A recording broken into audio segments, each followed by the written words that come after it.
We've been chasing a string of robberies that have happened at gas stations all over North New Jersey. Now, the most recent one happened in West Orange.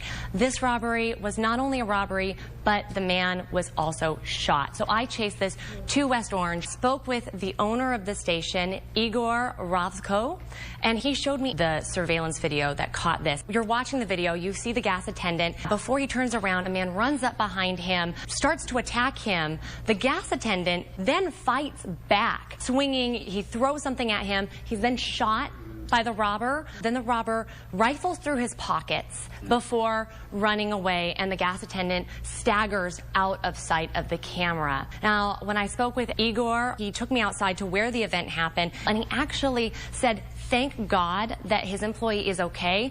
We just got word from the hospital that he's been released. But the doctor said he got lucky, and the bullet left in his body.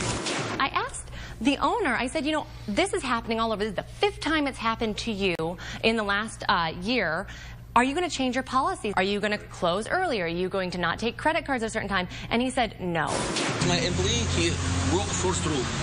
Don't fight with the guy who's trying to rob you. You know, it's so sad to hear that we've gotten to a point where the policies are just let it happen, we expect it's going to happen, and, you know, who controls the streets in this state? Hank. It's amazing to me the degree to which surveillance cameras are definitely shining on all these places where people are getting robbed, inside the convenience store, outside at the gas pumps, and yet you don't hear about a lot of arrests being made, number one. Number two, you got to wonder about the long-standing New Jersey law against pumping your own gas. I have no idea, but would it change anything if I had to get out of my own car and pump my gas and then I was gone? There's always a guy there. That means there's always a target. We let people have guns in their homes, but no, you can't use them anywhere in the state. You can't do anything for self-defense, and the criminals who don't follow the law are out there shooting people and creating havoc. I disagree. In this case, this guy was shot because he did not fork over the money when the guy asked. That is public safety #1. Hand over the money. He broke that. Why are we not praising this guy for fighting back? My God, this guy took an awful lot of courage. I don't know what he was hitting him with, a thing of Pringles or something,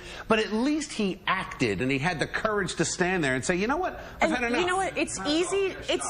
Yeah, anybody else want to be shot in the groin? Look, I don't know if any of us have ever been in that situation, but you don't know how you would react. I'd like to see Hank just stand there and let somebody try to attack him like that. Veronica, I agree with practically everything you said. Bill, what I don't understand, I agree with your sentiment of let's take back the convenience stores, but I don't know in reality what the hell you're talking about. We're talking about a sign of the times when someone's desperate enough to walk up to a stranger pumping gas at the station, knowing he's on camera, pull a gun, and say, give me the $50 in your pocket. That's desperation, and it's happening everywhere. Because unlike 37 other states out there, you know in New Jersey, he won't be armed.